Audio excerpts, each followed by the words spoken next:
Meus irmãos, graça e paz, que Deus em Cristo seja abençoando a sua vida, abençoando a sua família, que Ele esteja derramando a sua graça sobre você, fazendo com que você possa atravessar as dificuldades, da nossa existência com esperança viva de que isso tudo um dia vai passar, amém?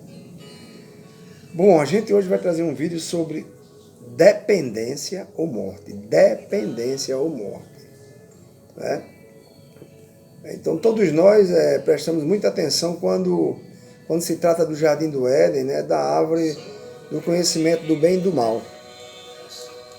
Por ter sido em torno dela, em torno dessa árvore do conhecimento do bem e do mal, que se deu a maior tragédia da história da raça humana. No entanto, amados, quase não paramos para pensar na outra árvore especial que também é colocada no Éden, que é a árvore da vida. Não entenderemos totalmente o significado dessas duas árvores especiais, a menos que as analisemos conjuntamente, pois dizem respeito a dois princípios vitais no relacionamento do homem com Deus, que são o princípio da autonomia, princípio da autonomia, que é relativo à árvore do conhecimento do bem e do mal, e o princípio da dependência, que é relativo à árvore da vida. Então, a árvore do conhecimento do bem e do mal pode ser chamada também da árvore da autonomia. A pessoa não depender de Deus. Ou árvore da morte, pois o comer do seu fruto provoca ou promove a morte ou a separação de Deus. É importante perceber que a proibição de Deus quanto a comer do fruto era exclusivamente a respeito da árvore do conhecimento do bem e do mal. Eles não foram proibidos de comer da árvore da vida. Mas o comer da árvore do bem e do mal era fatal. Pois disse Deus, no dia em que dela comeres, certamente morrerás. Está lá em Gênesis 1:27. Então a árvore, ela era um teste. O primeiro casal foi criado em perfeita comunhão com Deus, mas Deus não queria robôs que o amasse por não terem outra opção. Ele queria um relacionamento de mão dupla, com seres que pudessem corresponder. E, para tanto, ele correu o risco desse ser, de Adão e Eva, lhe dizer não. Então, a árvore do conhecimento do bem e do mal era esse teste. Diante daquela árvore, decidiriam andar em comunhão íntima com Deus ou não. E foi nesse momento da história que entrou a interferência maligna como um fator externo ao homem. Satanás, ele induziu o ser humano à rebelião, tentando assim minar o caráter de Deus. Nas entrelinhas, ele estava dizendo, Deus não os ama coisa alguma, pois os privou do melhor. Ele sabe que se vocês comerem desse fruto, serão semelhantes a ele. E isto ele não quer. Ele quer mantê-los ignorantes das suas possibilidades e assim dominá-los para sempre. Então, ao comer daquele fruto, o que estavam dizendo para Deus era, não queremos o teu governo sobre a nossa vida, pois queremos ser os donos do nosso nariz. Queremos ser deuses, independentes. Caíram no engodo de uma meia-verdade. A verdade inteira que o pai da mentira nunca lhes falaria era, vocês conhecerão o bem sem forças para praticar esse bem. E conhecerão também o mal, sem força para deixar de praticá-lo. Aquilo que Paulo escreveu. O bem que quero não consigo realizar. O mal que não quero, esse sim eu realizo. Então, parece que a grande maioria das pessoas, elas suspeitam de Deus, do amor de Deus.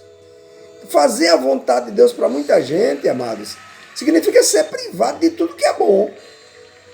Sendo assim, a proposta de santidade soa como o cara ser um alienado da vida.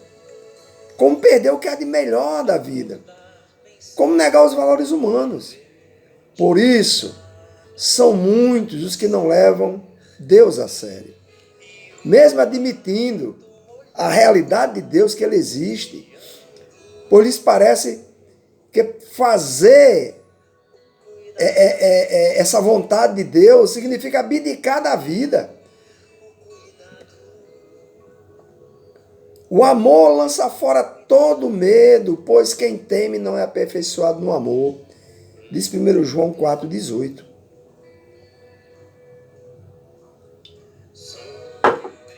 O homem, ele é livre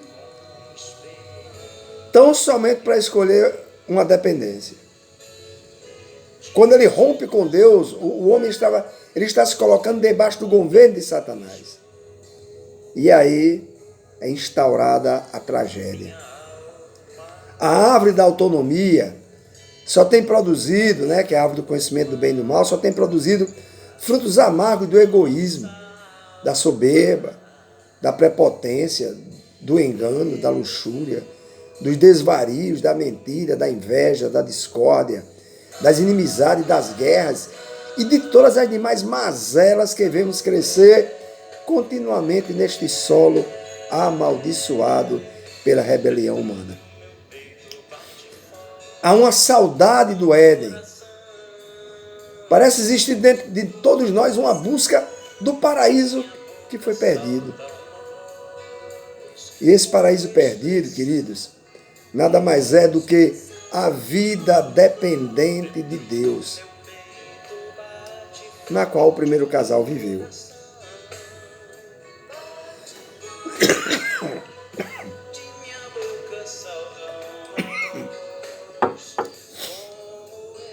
Nós somos livres para escolher um jugo. Jesus convida a todos: vinde a mim. Mateus 11, 28 ao 30. O jugo de Satanás, ele é opressor, o jugo de Jesus é suave. Não existe conversão se não for a Jesus. Só existe volta a Deus através de seu Filho unigênito. Só existe conversão ao governo de Jesus. Há pessoas que se convertem ao céu, se convertem à paz, à prosperidade, mas que não querem o governo de Jesus sobre suas vidas. Só querem a bênção e não o abençoador.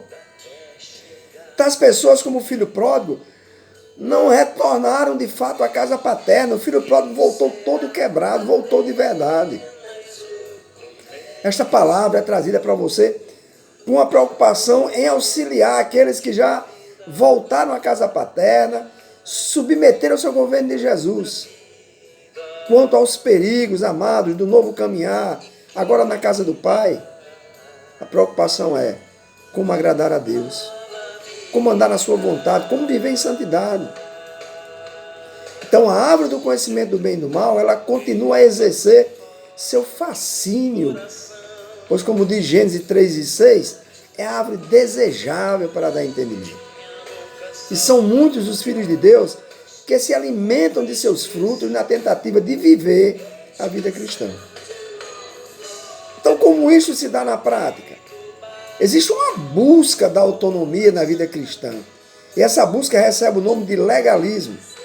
Legalismo nada mais é do que tentativas de viver de forma autônoma, independente, através da prática de regras que parecem conferir santidade aos que as praticam. Então, nós percebemos 3 grandes perigos do legalismo. Primeiro, o legalismo invalida as Escrituras ou a palavra de Deus. Os fariseus estavam preocupados com as coisas exteriores, tais como lavar das mãos. Mas Jesus estava preocupado com a justiça, Marcos 7, do 20 ao 23. Segundo lugar, o perigo do legalismo é cultuar a si mesmo. O legalismo promove a autoglorificação, levando a pessoa a buscar o reconhecimento de sua espiritualidade por práticas exteriores, geralmente de negação. A postura legalista tem a aparência de sabedoria por promover a autoglorificação. O genuíno cristão, irmãos, ele anela também pelo saber, só que com uma diferença. O saber que vem do Pai, o saber que vem do alto. O terceiro perigo do legalismo é desenvolver um rigor espiritual. Rigor ascético, constitui-se numa postura de negação a tudo que dá prazer. Existem aqueles que não conseguem comer um churrasco, por se punirem pensando nos milhões que não têm o que comer. Em vez de receber esse momento de estar comendo um churrasco, degustando esse churrasco, receber isso com ações de graça. Obrigado, Senhor, pela possibilidade, pela condição de estar usufruindo disso. Mas o legalista não. Então devemos ter em mente que as regras são temporárias e os princípios são permanentes. Então, em 1 Coríntios 8:13, a regra temporária era comer carne e o princípio era permanente, era causar escândalo ou tropeço. A regra do comer carne já ficou perdida no tempo. Hoje não se constitui mais escândalo ou tropeço para ninguém comer carne. No entanto, o princípio do escândalo ele é permanente. Então, a vida dependente é que me leva a discernir as boas obras. E também a não fazer aquilo que agrada e desagrada ao Pai. Lá em João 15:5, ele diz, sem mim nada podeis fazer. Em Filipenses 4:13, pode ser complementado com tudo posso naquele que me fortalece.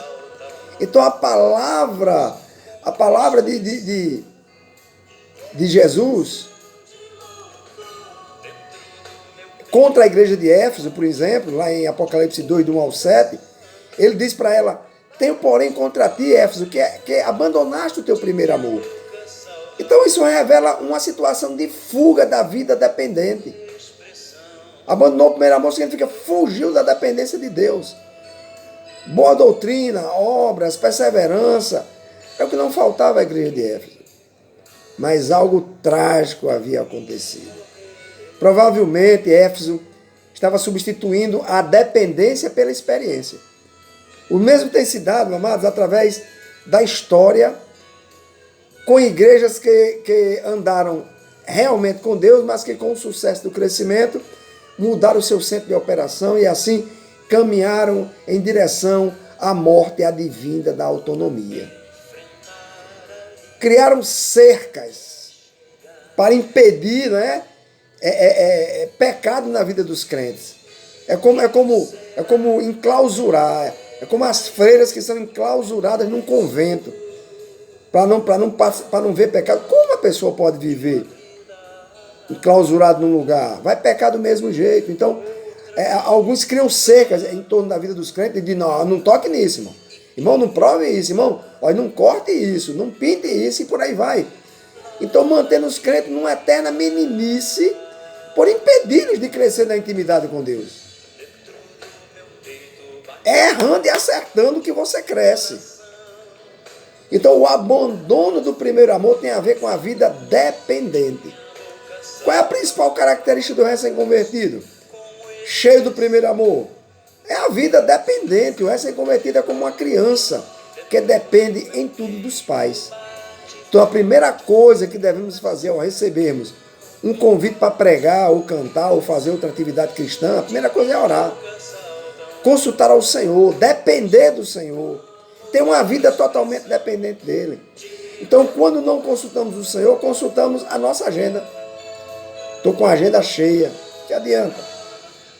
Então, consultar simplesmente a agenda é a isso que Jesus chama de abandono do primeiro amor.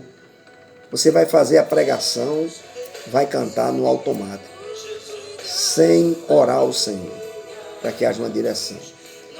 Então, o grito, amados, o grito de independência ou morte, dado por Dom Pedro I, ele revelava, aquele grito, o anelo dos brasileiros pela libertação do Brasil do jugo de Portugal. Nosso grito de independência ou morte tem de ser diferente, pois só nos veremos livres do jugo satânico através de nossa integral dependência do Pai.